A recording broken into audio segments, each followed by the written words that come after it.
Welcome to the Royal College of Physicians Edinburgh Clinical Conversations podcast. Each episode within this podcast series, we delve into a different medical topic with an expert speaker to join us.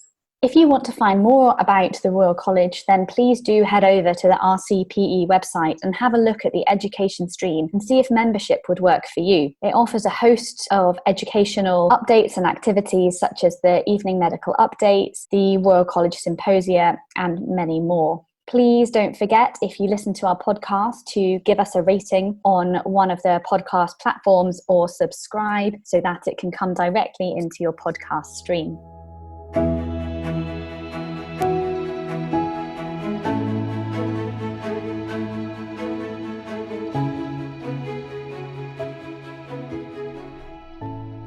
Hello everyone, and welcome to another episode of Clinical Conversations brought to you by the Royal College of Physicians of Edinburgh Trainee and Members Committee.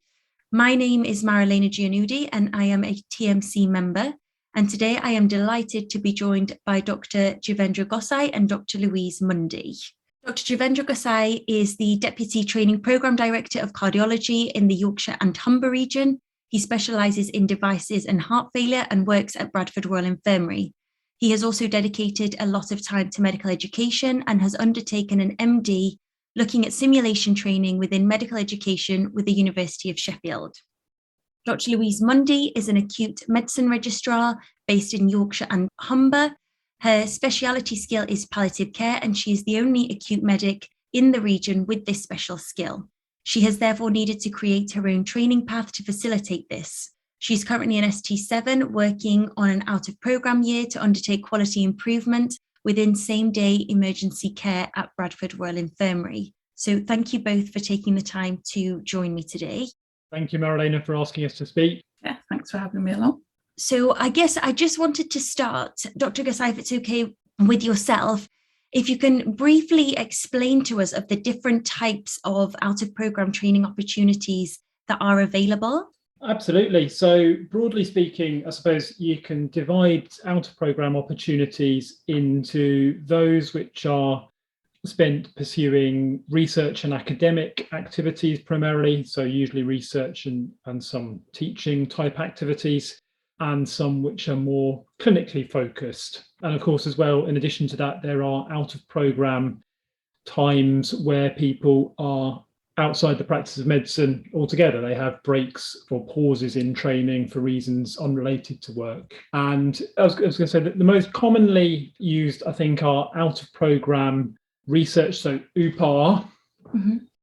So, Jiv, would it be okay if you can just start us off by maybe going through the different types of out-of-programme training opportunities that are available? Absolutely. So there are a number. There's OOP-T, or out-of-programme training time. So that is where you are out of the core programme, the core training programme, but obtaining usually clinical competencies which are usually relevant to your CCT or usually relevant to your intended career. And that may or may not, some of those OOP-T sessions may or may not count towards training, so it may or may not extend CCT. There's OOP-E, so out-of-programme experience. That's getting skills, again, which are outside of the core curriculum, and they can be done in things like medical leadership, medical education, and various other things which may not necessarily be clinical, could also potentially cover work done overseas or perhaps work done in different specialties which are related to your intended career path. Mm-hmm. There's OOP-R, so in the out-of-programme research, which in the majority of cases will be out-of-programme time, which is intended to lead to the award of either an MD or a PhD. There's OOP-C, an out-of-programme career break. So that's where trainees have usually a pre-agreed period of time away from the training programme, which may be to allow for domestic opportunities or cover domestic responsibilities, including parental leave. It may be that there are other caring responsibilities that a trainee needs to take time out of, or it may be that there's something altogether different. So, for example, some high-level athletes have had OOP-Cs to pursue their sporting achievements, and then have returned to programme once they're in a position to do so. And there's OOP-P, which is the out-of-programme pause, which is a pilot scheme, which I believe Louise knows a lot more about than I do, so I'd ask her to describe that. Okay, so this is probably a good time then if we do that now. So Louise, would it be okay if you just tell us about your experience with the out-of-programme pause?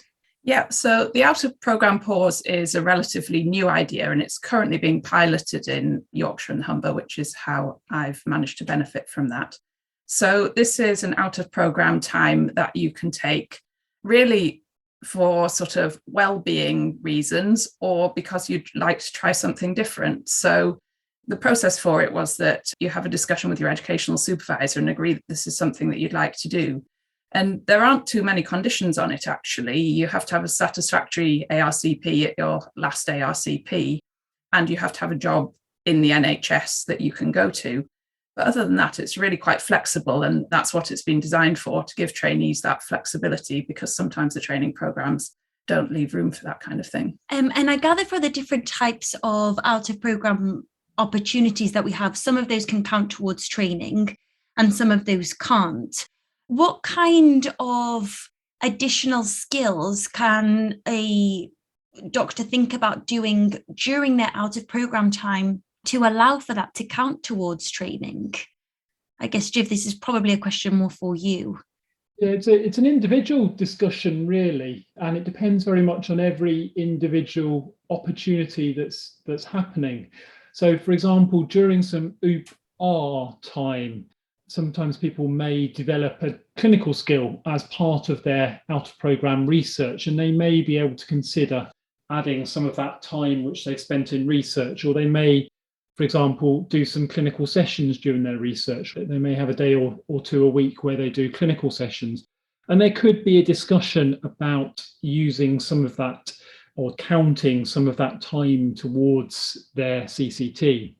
And it will vary slightly between specialties, but I suppose I'm most familiar with the cardiology curriculum. So it's a 60-month full-time equivalent from ST3 to the end of ST7, which of course traditionally is done over 5 training years, but you may count some months towards those 60 months if, to give just an example, if you were going off to do a research project in a specialised imaging technique, and as part of that, you gained accreditation to do that specialised imaging technique, which would count towards your CCT and would count towards your intended career. There are some which are more obvious, particularly OOP-T or OOP, where you're gaining particularly clinical skills which count towards your CCT.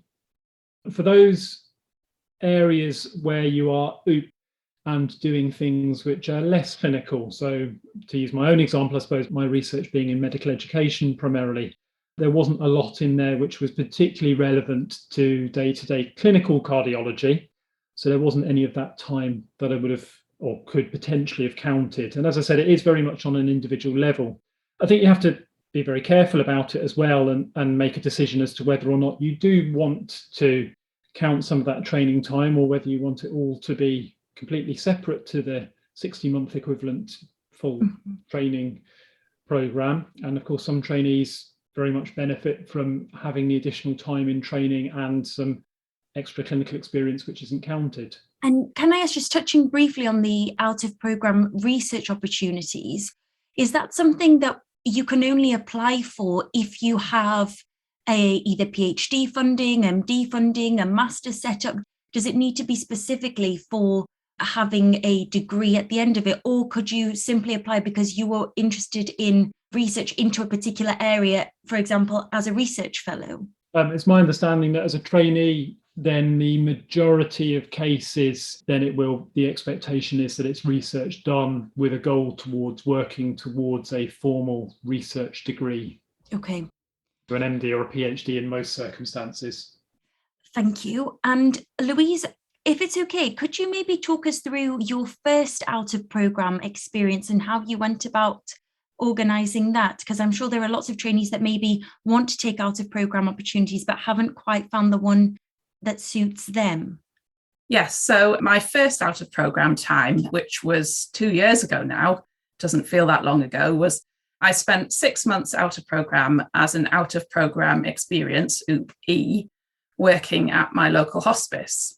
And the reason why I did that was because, as you've already mentioned, my special skill within acute medicine is palliative care. So acute medicine, as some people will know, has a variety of different special skills that you can pursue. Palliative care has always been listed for a long time as one of the special skills, but the way to achieve it was through postgraduate study. I felt that actually I'd like to do something a bit more practical. So quite early on in my registrar training, I started talking to people about how I could potentially pursue that. And eventually, I ended up submitting a proposal that went through the local training committee and to the further higher committees within acute medicine, and a new route to obtaining palliative care as a special skill was developed, in which there was a clinical component. However, what there wasn't a clear path to was how you'd actually achieve it. So, as many people will know, a lot of palliative care is delivered in hospices, and they are not generally part of NHS trusts. They're charities and independent. And so when I wanted to go out of programme and spend some time working in a hospice, one of the things that I came up against was, how am I actually going to achieve that, in terms of the trust isn't going to pay me to go and work in a hospice for 6 months, because why would they? There's no benefit to them. So I had to start thinking about alternative ways to go and do it. And I managed to make links with a lot of the palliative care registrars and some consultants in the region, and got talking to people. And it seemed that the way that was going to be possible to pursue that was to apply for a job in a hospice and then take time out of programme in order to do that. So that's how I came to be doing an out of programme experience working in a hospice. And I have to say, it was absolutely brilliant. I loved the 6 months, and I gained a fantastic range of experience while I was there. That's really good to hear, and I guess really exciting for other doctors that may want to do something that doesn't have a clear-cut pathway, knowing that actually there is always a way around it. So in terms of your first out of programme experience, were you at ST5 level at that point? So from leaving medical school, I'd gone right through training without any gaps. And the point at which I went out for that experience was halfway through my ST5. So I'd done 6 months of ST5 at the point when I went out. Okay. And do you think that kind of leaving it until ST5 to take your first out of programme experience was a good thing with regards to your training? If you could almost turn back the time, would you have done it earlier, or do you think maybe it would have been better to be done later? I don't think I'd have wanted to do it any later, because if I hadn't have been able to organise it, I needed to have time to be able to obtain my specialist skill in another way. But in terms of whether I'd have done it earlier, I don't think it would really have mattered, to be honest. A lot of it for me, in terms of the timing, was about when the hospice job became available. So for a few months, I was sort of waiting for hospice jobs to be advertised and apply to them. My training programme director knew that that was what I wanted to do, but because these were specialty doctor jobs, they were often advertised at short notice. And so I had to work with my training programme director, and he spoke to some people higher up in the deanery to get permission for me to have a slightly shorter notice period on the out of programme experience than other people might have. So there are all these different factors that need to be taken into consideration. Yeah, definitely. And I guess it also makes a difference on what your specialty is, really, because with acute medicine, you need to make sure you get your special skill in place. I guess from a cardiology route, things are slightly different, because you need to make sure your practical competencies are also where they need to be. So from a, I guess, TPD point of view, do you think there's a better time for trainees in practical specialties to be doing out of programme experiences? I think in many curricula, there are natural points during the curricula where there is an inflection point. And again, using cardiology as the example, at the end of ST5 is the end of what's considered to be general cardiology training, with ST6 and ST7 being subspecialty skill acquisition. As we know, life rarely works like that, and it's rarely that neat and tidy that trainees can choose to, for example, do ST3, 4 and 5, acquire all of the skills of general cardiology, and then take time out of training. And we all know that for various opportunities, and as Louise says, these opportunities often come up at relatively short notice, And in order to take them up, then the trainee is often at the mercy somewhat of funding, whether it's research funding or a job being available, or whether it's personal circumstances. They're often at the mercy of those things happening in order to do it. The key from a TPD point of view, we absolutely try and be as flexible as we can to support as many opportunities which add real value to people's training. But the key, sadly, as with all of these things, is making sure that there are enough boots on the ground, as it were. There are enough people left on rotas to cover the clinical service requirements and to make sure there are enough people populating a rota. And we have had opportunities where, for example, people have had research funding and the research funders want them to be in place and starting to begin their research within a very short space of time. But because of the number of people currently on that rota, then we haven't been able to approve that at the exact time specified. And we've had to work with the trainee and help them work with the research funders. And this applies equally to providers of all other OOP opportunities to negotiate a time when the trainee can be released from the rota, and it is a reasonable time for the trainee to go out of programme.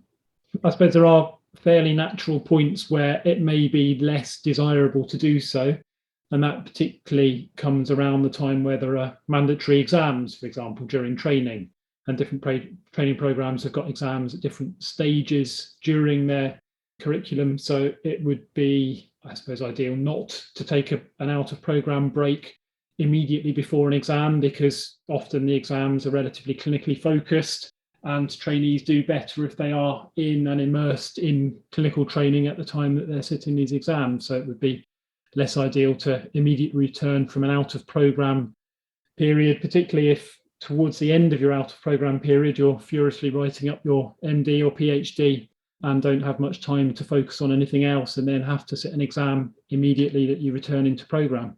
Mm-hmm. So in terms of logistics then, I think you need to let your deanery know, is it 6 months before that you're hoping to do an out of programme experience? Give them a 6-month window? The earlier, the better, really. The more notice, and it stands as with anything really, the more notice that people have to work with, the better. So as soon as you think that you've identified an opportunity which you may wish to pursue, that's probably the time to start talking either to your educational supervisor or TPD or both, and say that this opportunity has arisen. And you'll get a couple of things from that. You'll hopefully get an answer about what the training rotation looks like in terms of numbers, because the TPD will obviously have an idea of how many trainees are where, what recruitment numbers look like. It may be that we're able to consider recruiting people into programme on the expectation that someone would be out of or would be going out of programme, and it might be that if we forecast that someone's going off for a 3-year PhD and it's before we have to submit numbers for recruitment, that we're able to generate another training number and get someone into the programme to cover part of that. But again, the earlier the better. The other thing, of course, is that if you're thinking about an opportunity, discussing it with your ES and your TPD will perhaps help get a bit of perspective on what they perceive the value to your training to be. Yes, of course. And Louise, you mentioned that obviously one of your out of programme experiences was 6 months, and I think the one that you're doing now is for a year. Is there a either minimal or maximal duration that you can have for each out of programme experience? So actually, that's something that came up when I was looking at applying for a second out of programme experience, because at one point somebody did actually tell me that because I'd been out of programme already, I wouldn't be allowed to go out of programme again. That's incorrect. You are allowed to take more than one out of programme experience, as the fact that I'm now taking a second one demonstrates. And there's a lot of information about that in something that's called the Gold Guide for Training.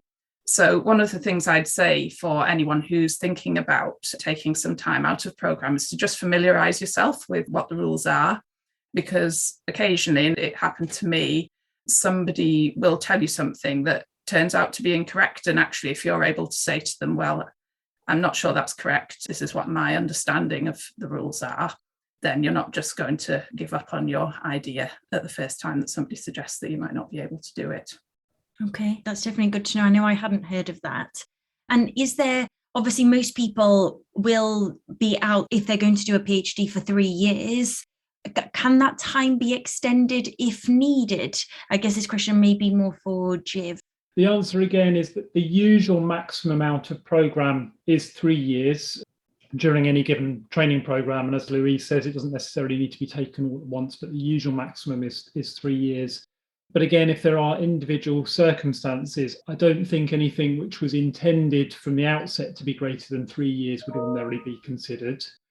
But what you may well find is that if there are extenuating circumstances, and of course we've had quite a lot of that recently with trainees that were out of programme in research posts particularly, and all of their recruitment had to stop for an extended period of time because of COVID and their recruitment targets, and it was clear that some of them just weren't going to be able to achieve their MD or PhD in the intended time. So some of them have had extensions to their out of programme time. And again, as I said, it's something which can be considered on an individual basis, and if needs be, can go all the way up to the head of school for further discussion if it's a more challenging case. But as Louise said, the Gold Guide for Training and the deaneries themselves do publish detailed guidance on out of programme and the rules and the sort of guidance that goes around out of programme applications. So it's well worth, if you're thinking about it, familiarising yourself with those documents. They should be fairly straightforward to find out what, rather than, as Louise said, relying on someone like my memory. But if you're armed with the actual facts and what it says in the guidance, that often makes things a lot smoother. I guess looking forward, because we're all in training programs to hopefully get to the end and work within a consultant role, is out of program experience something that is favoured upon when you're applying for those consultant roles? Is it something that we should all be not hoping to do, but I guess something that we should all at least consider during our training? And that question could be to both of you, if you could maybe tell us your thoughts on that. Is it all right if I go first? Please do, yeah. Yeah, so one of my main motivations for going out of programme this second time this year was actually the fact that during my training, I've never stayed in one job for more than 6 months, because I've always rotated through different posts, even if I've stayed in the same hospital for a year.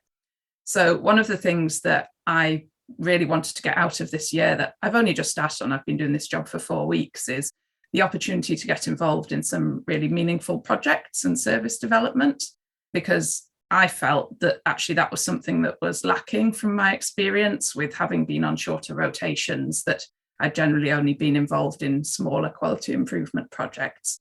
So I definitely think that if I can get involved in some projects that are bigger this year and make some real substantial, meaningful changes, then that'll definitely be something that I can bring to consultant interviews and say, well, this is what I've done. And so I really hope that this will be something which is beneficial for me.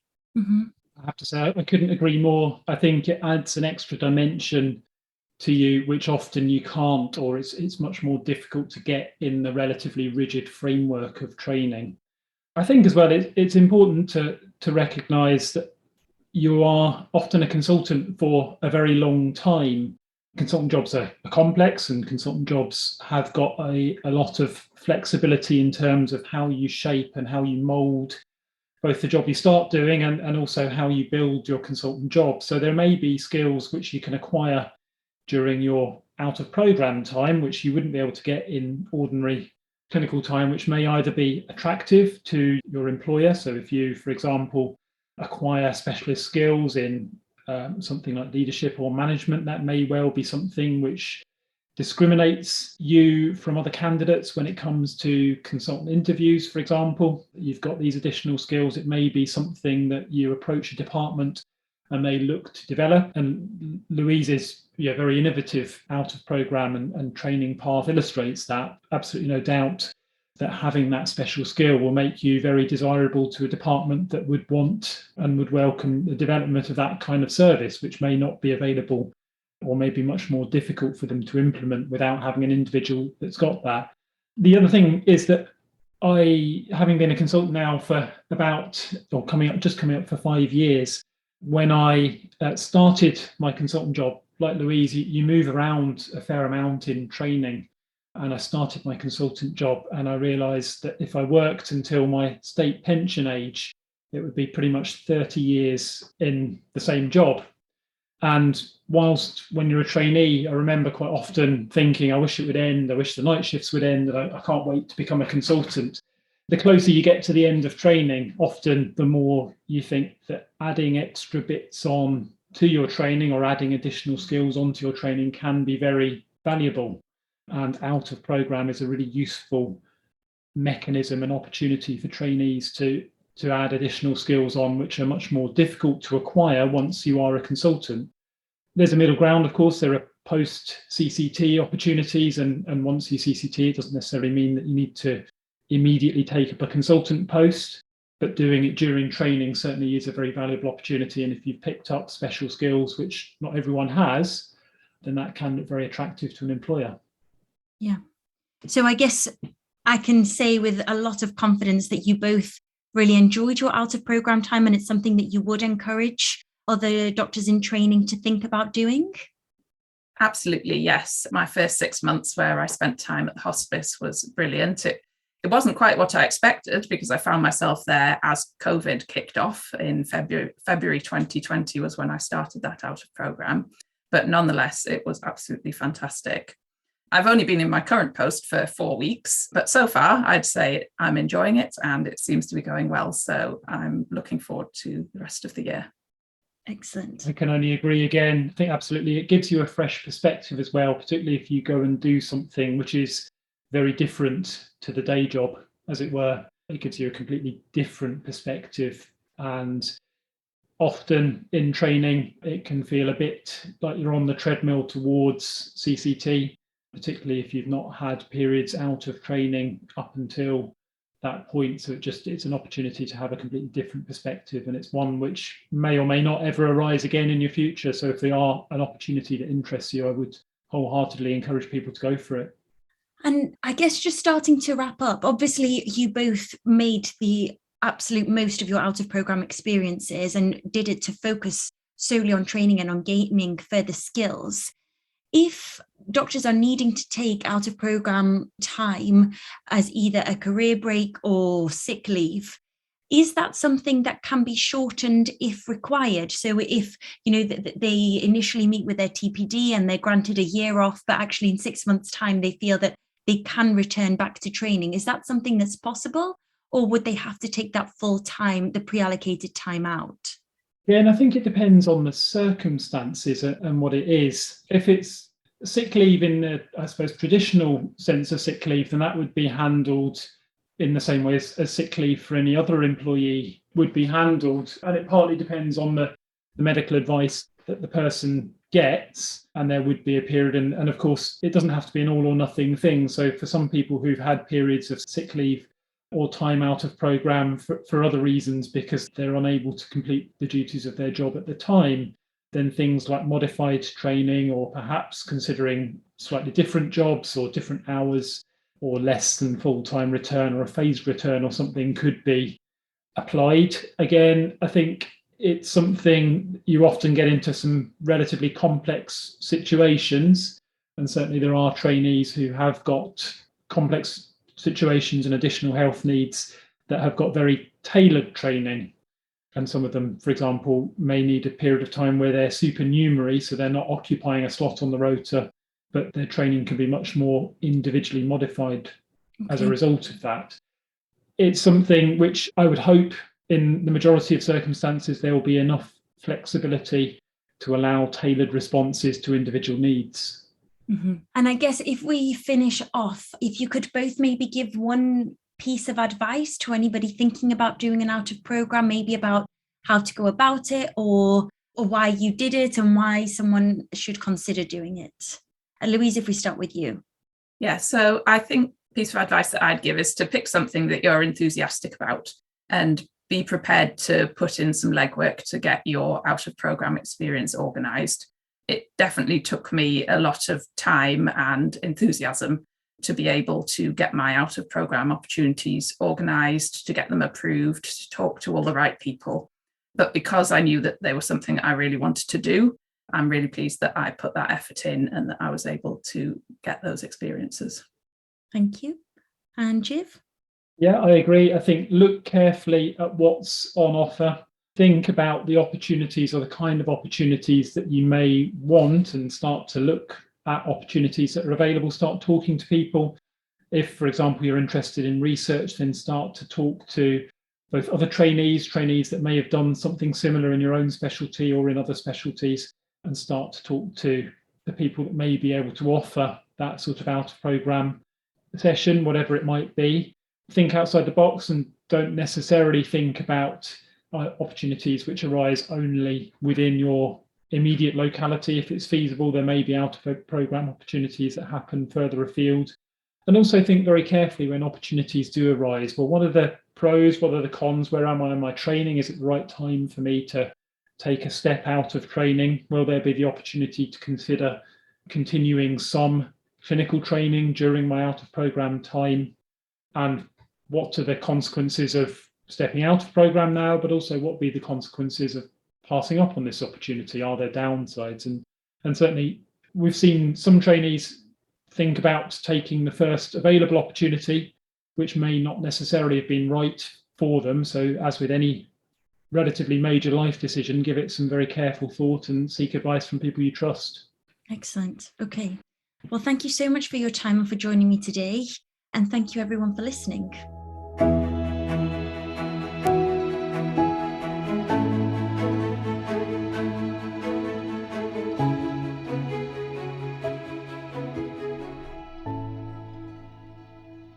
If you enjoy listening to clinical conversations, then maybe you'd enjoy membership with the Royal College of Physicians of Edinburgh. As a member of the Royal College of Physicians of Edinburgh, you'll have access to the RCPE education portal and access to the evening medical updates and options to view the symposia in person or online. If you would like to learn more about this, then please go on to the Royal College of Physicians of Edinburgh website for more information. Thank you.